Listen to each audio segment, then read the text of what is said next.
ఆకాశవాణి ప్రాంతీయ వార్తలు చదువుతున్నది కె సుమా. ముఖ్యాంశాలు: దేశంలోనే తొలిసారిగా సౌర పవన విద్యుత్ సమీకృత ప్రాజెక్టును ఆంధ్రప్రదేశ్లో ఏర్పాటు చేసే ప్రతిపాదనకు రాష్ట మంత్రివర్గం ఆమోదం తెలిపింది.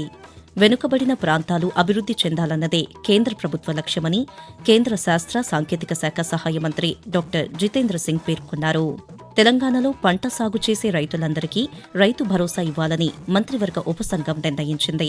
ప్రతి ఒక్కరూ పుస్తక పఠనాన్ని అలవరుచుకోవాలని ఆంధ్రప్రదేశ్ ఉప ముఖ్యమంత్రి కె పవన్ కళ్యాణ్ అన్నారు. తెలంగాణ వ్యాప్తంగా ఇందిరమ్మ ఇళ్లపై యాప్ సర్వే 74% పూర్తయిందని గృహ నిర్మాణ శాఖ మంత్రి పొంగులేటి శ్రీనివాసరెడ్డి తెలిపారు.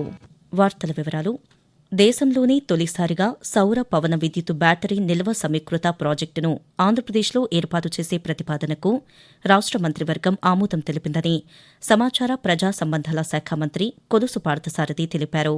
అమరావతిలోని రాష్ట సచివాలయంలో ముఖ్యమంత్రి నారా చంద్రబాబు నాయుడు అధ్యక్షతన జరిగిన మంత్రివర్గ సమావేశంలో తీసుకున్న నిర్ణయాలను మంత్రి పాత్రికేయులకు వివరిస్తూ 2723.02 కోట్ల విలువైన 2 ఇంజనీరింగ్ పనుల్ని టేకప్ చేయడానికి ఈరోజు మంత్రి మండలి ఆమోదం తెలిపిందని చెప్పేసి మనం చేస్తాను. ఈ ఇంతకు ముందు ఉన్న టెండర్లన్నింటిని కూడా రద్దు చేసి మళ్లీ ఫ్రెష్ టెండర్స్ ని పిలవటానికి సూచనలు చేయడం జరిగింది. మరి దానికి ఈ రోజు మంత్రి మండలి ఆమోదం తెలిపిందని Andhra Pradesh metropolitan region and urban development authorities 2016కి సవరణలు చేయడానికి రూపొందించిన ముసాయిదా ఆర్డినెన్స్ ఆమోదం కోసం చేసిన ప్రతిపాదనకు మంత్రి మండలి ఆమోదం తెలిపింది.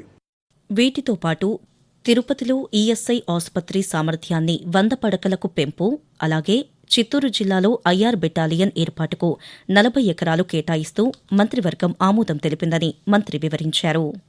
వెనుకబడిన ప్రాంతాలు అభివృద్ది చెందాలన్నదే కేంద్ర ప్రభుత్వ లక్ష్యమని కేంద్ర శాస్త్ర సాంకేతిక శాఖ సహాయ మంత్రి డాక్టర్ జితేంద్ర సింగ్ అన్నారు. వైఎస్సార్ జిల్లాలో పర్యటిస్తున్న కేంద్ర మంత్రి ఆకాంక్షాత్మక విభాగం కింద జిల్లాలో ఎంపికైన సీకే దిన్నే, జమ్మలమడుగు మండలాల్లో నిన్న పర్యటించారు. బుగ్గలపల్లె గ్రామంలోని ఆయుష్మాన్ ఆరోగ్య కేంద్రాన్ని పరిశీలించారు. తరువాత జమ్మలమడుగు మండలం మోరగుడి గ్రామంలో స్వయం సహాయక సంఘాల సభ్యులతో ఆయన సమావేశమయ్యారు.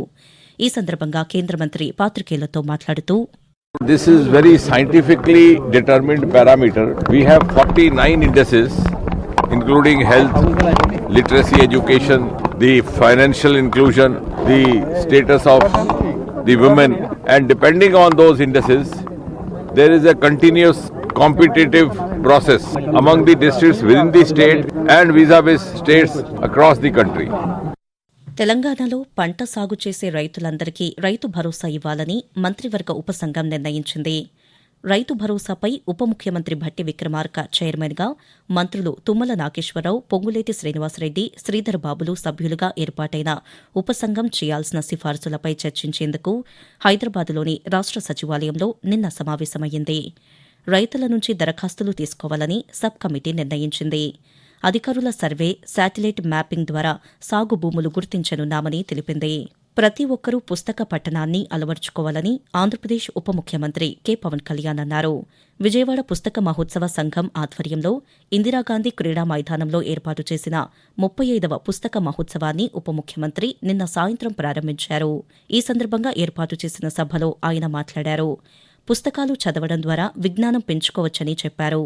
ఆంగ్లం నేర్చుకుంటూనే మాతృభాషకు ప్రాధాన్యమివ్వాలని పవన్ కళ్యాణ్ తెలుపుతూ, తెలుగు సాహిత్యం మన అదృష్టవంతులు కాదు, తెలుగు భాషలో మనందరం తెలుగువారిగా పుట్టడం ఎంత అద్భుతమైన సాహిత్యం ఉందంటే మనం నేర్చుకోవాలి, చదవాలి. కానీ మన మైండ్స్ ఎంత ఓపెన్ అప్ అవుతే మనకి ఊహించలేము. మనం ముఖ్యంగా స్కూల్లో ఉన్న విద్యార్థులందరికీ తెలుగు వ్యాకరణం మీద చాలా బలంగా దృష్టి పెట్టాలి. మాతృభాషని అర్థం చేసుకోకుండా ఇంగ్లీష్ ఏ భాషను నేర్చుకోలేదు.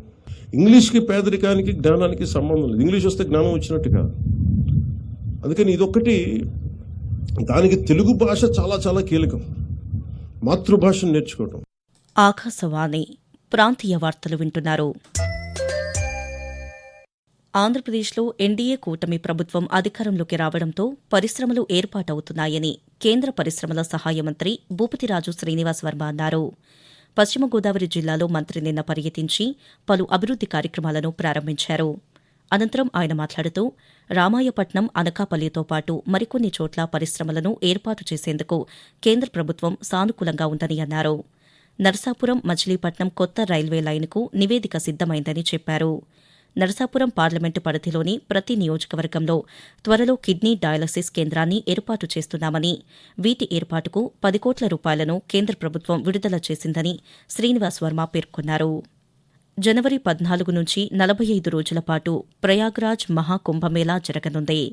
ఇందుకోసం ఇప్పటికే ప్రత్యేక రైళ్లను నడుపుతున్న రైల్వే శాఖ తాజాగా తెలుగు రాష్ట్రాల నుంచి వెళ్లేవారి కోసం అదనంగా మరో 26 ప్రత్యేక రైలు సర్వీసులను నడపనున్నట్లు తెలిపింది.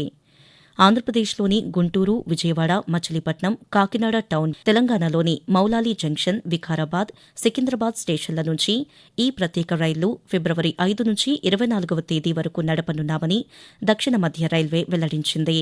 తెలంగాణ వ్యాప్తంగా ఇందిరమ్మ ఇళ్లపై యాప్ సర్వే 74% పూర్తయిందని గృహ నిర్మాణ శాఖ మంత్రి పొంగులేటి శ్రీనివాసరెడ్డి తెలిపారు.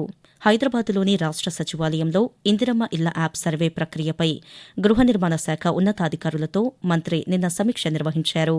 ఈ సందర్భంగా ఆయన మాట్లాడుతూ సంక్రాంతి తరువాత గ్రామ సభలు ఏర్పాటు చేసి ఇళ్ల లబ్దిదారుల జాబితా తయారీకి ఏర్పాట్లు జరుగుతున్నాయని చెప్పారు. లబ్దిదారుల ఎంపిక జాబితాలను జిల్లా కలెక్టర్లు, ఇన్ఛార్జ్ మంత్రులు పరిశీలిస్తారని చెప్పారు.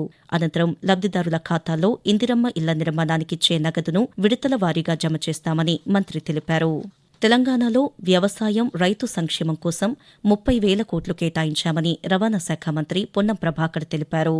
సిద్దిపేట జిల్లా కోహెడలో నిర్వహించిన కార్యకర్తల సమావేశంలో ఆయన నిన్న పాల్గొన్నారు. ఈ సందర్భంగా మంత్రి మాట్లాడుతూ స్థానిక సంస్థల ఎన్నికల్లో గెలుపే లక్ష్యంగా పనిచేయాలని కార్యకర్తలకు దిశానిర్దేశం చేశారు. ప్రభుత్వం అమలు చేస్తున్న పథకాలు ప్రతి గ్రామాల్లో ప్రజల్లోకి తీసుకువెళ్లాలని కార్యకర్తలకు మంత్రి సూచిస్తూ సర్పంచ్ ఎలక్షన్ లో పార్టీ పరంగా ఉన్నాయి. వేరే ఊర్లో అందరూ కూర్చొని మన పార్టీ దాన్ని పట్టుకొని మన పార్టీ కార్యకర్తలు ఎవరిని రిజర్వేషన్ ఎట్లా తెలియదు, దాని ప్రకారంగా ఏ రిజర్వేషన్ ఎవరైతే అనేది కొంత పంచాయతీ లేకుండా అందరూ కూర్చొని రేపు అందరూ మీరు అంతా గ్రామ స్థాయిలో ప్రతినిధులు ఉన్నట్టయితే నేను ఇంకా డెవలప్మెంట్ చేయడానికి ఎక్కువ ఉపయోగపడుతుంది. దేశ తొలి మహిళా ఉపాధ్యాయురాలు, ప్రముఖ సంఘ సంస్కర్త, నిమ్న వర్గాల అభ్యున్నతి కోసం కృషి చేసిన జ్యోతిరావు పూలే సతీమణి సావిత్రిబాయి పూలే జయంతి ఈరోజు 1831 జనవరి 3వ తేదీన మహారాష్ట్రలోని సతారా జిల్లా నయగావ్ గ్రామంలో ఒక రైతు కుటుంబంలో జన్మించిన ఆమె ముఖ్యంగా మహిళల విద్యాభివృద్ధికి ఎనలేని కృషి చేశారు. సామాజిక మార్పునకు చైతన్యం పొందడానికి, లింగ సమానత్వం సాధించడానికి విద్యే ఆయుధమని బలంగా విశ్వసించిన పూలే దంపతులు ఆ దిశగా తమ జీవితాన్ని అంకితం చేశారు. 1897 మార్చి 10వ తేదీన సావిత్రిబాయి పూలే తుదిశ్వాస విడిచారు.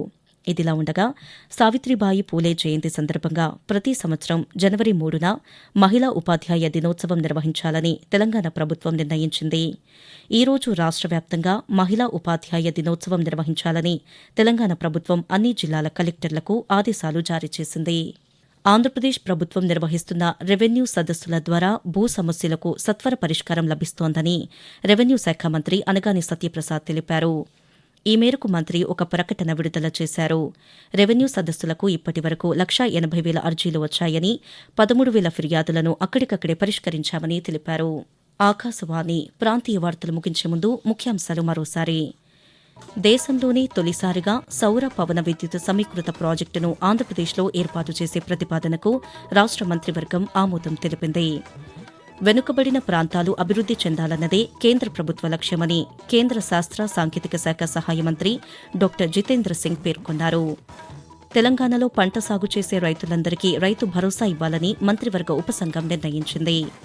ప్రతి ఒక్కరూ పుస్తక పఠనాన్ని అలవరుచుకోవాలని ఆంధ్రప్రదేశ్ ఉప ముఖ్యమంత్రి కె పవన్ కళ్యాణ్ అన్నారు. తెలంగాణ వ్యాప్తంగా ఇందిరమ్మ ఇళ్లపై యాప్ సర్వే 74% పూర్తయిందని గృహ నిర్మాణ శాఖ మంత్రి పొంగులేటి శ్రీనివాసరెడ్డి తెలిపారు. ఆకాశవాణి ప్రాంతీయ వార్తలు ఇంతటితో సమాప్తం. తిరిగి 1:20 ప్రాంతీయ వార్తలు వింటారు.